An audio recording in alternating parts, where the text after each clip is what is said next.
Hello, my name is Jackson Residlo.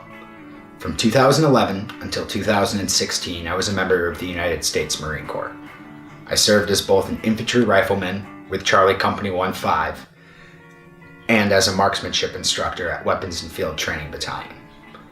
I spent roughly 2 years working with Corporal Eric Rusler, and on March 3rd, 2019, he and I discussed some of the challenges he's faced since we last saw one another in person. Here's some pieces of that interview. 3 days before my 26th birthday, I had a wife, 2 kids, a cat, and a dog to take care of, and no idea what I wanted to do with my life. I had a job, but that's just because my dad offered me one as something to get on my feet, but I knew I didn't want to do it. I knew that I would only last a little while there, like it was just a starter job, but I didn't know anything besides that. And I didn't feel like anybody had pulled me aside and said, hey, it's okay not to know what you want to do. It's okay to just say, hey, I got to figure some things out first, you know? And that's the thing is I really hope that other people that see this, other people that watch this or listen to this realize that, you know, it's still your life. You might have sacrificed a couple of years and you know, gone into the service, as people call it, but when you get out, you can do what you want now. Like, this is, you're free again. There's nothing wrong with saying, hey, I know it sounds like a bad idea, but I really like doing stand-up comedy, so I'm going to do that for a little while and see how it goes. Which is what I ended up doing, just because my wife was like, go for it. She was like, if you're not happy with what you're doing, then go do something else. Next comic to the stage, Eric Rusler, everybody. Eric Rusler, make some noise. Hello. I'm excited to be here. I'm excited to be around normal people. I got to get used to being back around normal people. A lot of people don't know what that means. I was in the military for 6 years. I was in the Marine Corps. Prior to actually getting out, how did you feel about getting out, I suppose?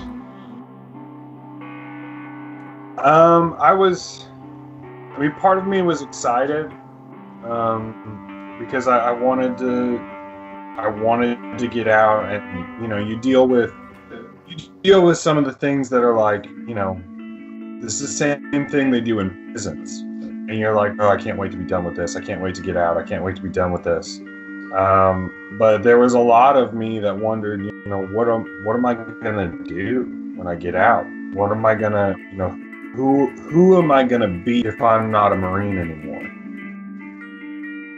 And that really kind of weighed on me, and I kind of just buried it deep inside. And I was like, okay, it'll go away. You know, you're scared. It's something new. It's scary, you know, whatever. And I felt it kept creeping back up more and more and more the closer I got to the day of me leaving. And I don't know.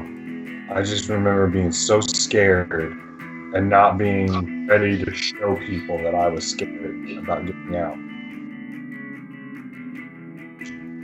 Because I don't know. I mean, a lot of people watching aren't going to realize this, or maybe they do, but the military is not exactly a place where you come and bare your feelings to your friends and, you know, talk about your fears and insecurities. It's kind of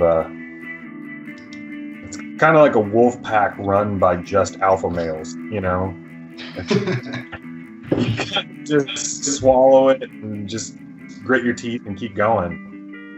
And it's hard when you're going through something to have all these friends and all these people, but you don't really want to be the weak link.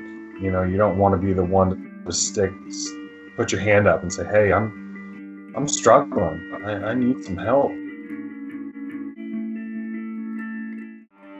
And there's some special people in the military, ladies and gentlemen. I'll tell you this. I mean, there's so weird how similar the military and prison are to each other.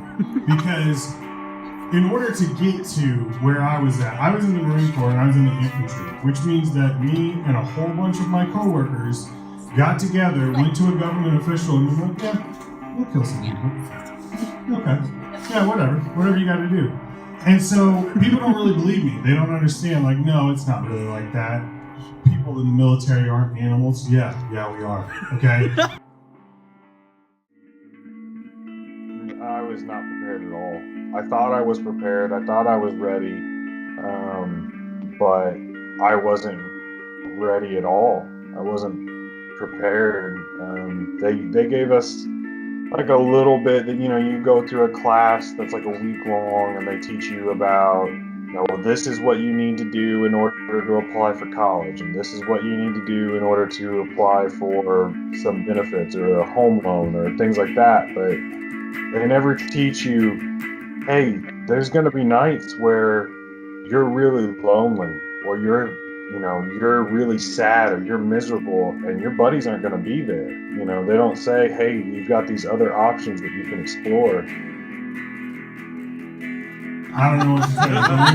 The fences, they're not to keep you out, they're to keep us in. Like, you don't believe us?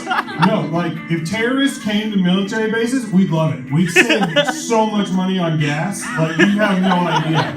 Like, we would love it if they came to us. Those fences are to keep us in. If you don't believe me, one of my coworkers one day was just like, nope, I've had it. This is it. I'm done. He left. 45 days later, they found him wearing nothing but a leather jacket, eating popcorn out of the dumpster of a movie theater. Completely naked in San Diego. Just major city of America, completely naked, just munching on popcorn like a goblin. And they just send you on your way, and it's up to you to figure it out. So I hit a wall. Actually, it wasn't even. We drove home. We drove from Southern California, my very last day in the Marine Corps, to Missouri, and it took 3 days because we were traveling with kids, so we stopped at night and things like that. And I got to, I would say, eastern Colorado, and I had a massive breakdown. I started crying, I started screaming, I started yelling, I felt like I couldn't breathe. I felt so alone. And unfortunately, I took it out on my wife, I took it out on my father-in-law. I said, you guys made me quit, you guys made me leave, you guys are the ones that are doing this. I don't know what I'm going to do. I'm going to live and die in, Cape Girardeau County, Missouri, and I was miserable. And it took me a long time to realize that it wasn't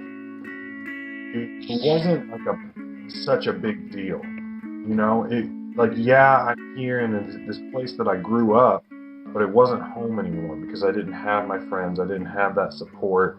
I didn't have, a set schedule. But it was up to me to make that and find that, and then go from there and slowly start to rebuild how I saw myself and how I wanted to live my life. I don't know if that makes any sense or not, but that I'll never forget that. Just being in eastern Colorado and just being on the side of Highway 70 and thinking right then and there that my life was done. I was over. There was nothing left for me to do. It was just go home, get fat, and die. Like, that's what I was thinking, but that's what I was supposed to do. And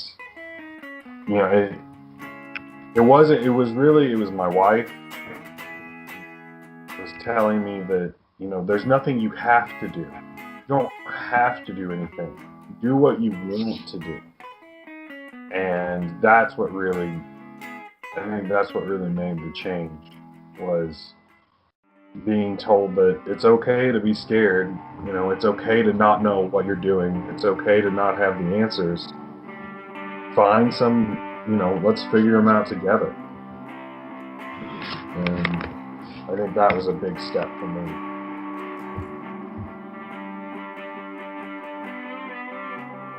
Another one of my coworkers, this is a true story, you can Google it as soon as I get off of here.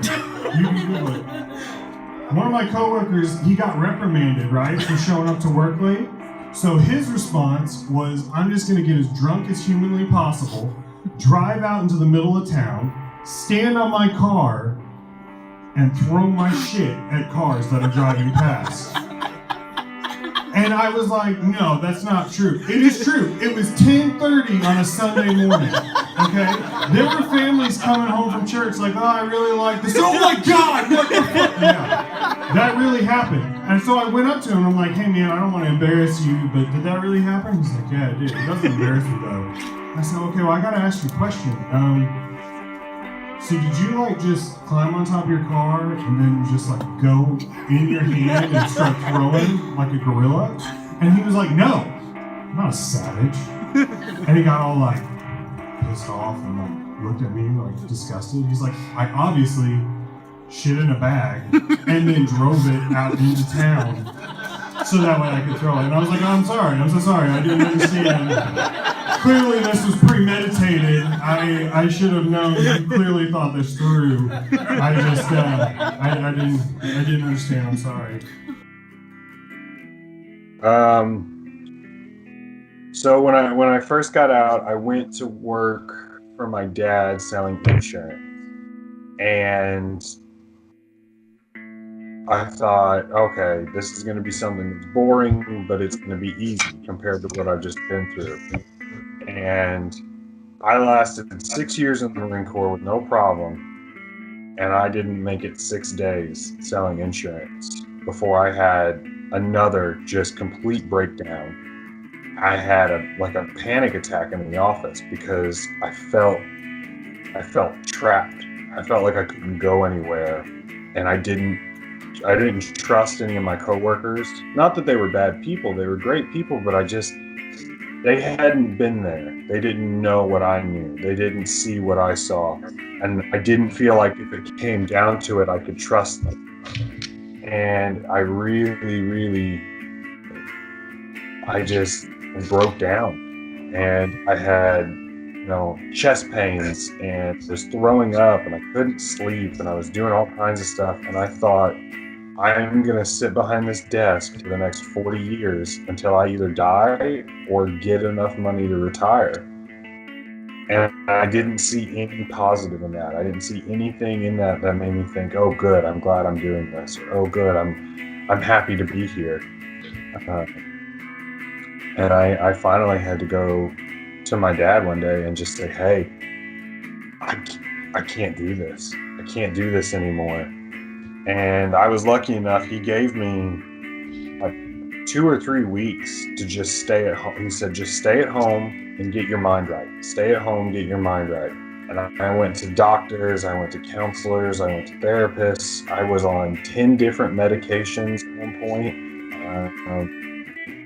This is for anti-anxiety. This is to stabilize your moods, but this one is to help you feel better than just okay. This one is for this, and this one's blood pressure, and this one's this, and I was so loaded up on pills and so depressed that I gained 70 pounds within 4 months of getting out. Thanks. Because all I did was eat. I would stay up all night and all day, and I would just eat. And I would just eat junk food and sit there and watch TV and not do anything. And I ballooned, like a lot of people do, because I had no drive. I had no reason to get up in the morning. I had a wife and kids that would sit there and be like, hey, take me to school, or let's go shopping, or let's go this, let's go do that. And I'd be like, no, I'm going to sit here and stare out the window and then I don't know what I'm going to do. Probably stare out the window some more. And it got really bad. I mean, it got to the point where they almost put me in the hospital. And I told that joke one night, and a lady came up to me afterwards, and she's like, you know what, thank you for your service, but my son Jimmy, he's in the military, and he's not like that. I said, man, I don't know what to tell you. Jimmy's a heathen, okay? Jimmy is a freak. Jimmy has gathered around a laptop with no less than 6 of his closest friends and watched like the dirtiest, unholy pornography there has ever been made on this green earth. Like, Jimmy spent 4 days with a Filipino prostitute and left her like a $1.50 tip. Jimmy likes to take scorpions and put them in a box and then pour Tabasco on them until they fight to the death. Like, Jimmy's an abomination and you should be really ashamed. Like, I'm so sorry to break the news to you, but you don't believe me. Next time he calls home, be like, Jimmy, what have you been doing lately? He'll be like, training. And you're like, what kind of training? Don't worry about it, Mom. So, I don't know. I think the greatest thing to give a veteran is give him a sense of fulfillment. Give him something that he enjoys doing, or she. Give them something that makes them happy at the end of the day. Something that makes them think, okay, I did something worthwhile today. I made the world a better place somehow today. And it could be as simple as making someone laugh. All right, ladies and gentlemen, I'm Eric Russell. Thank you very much.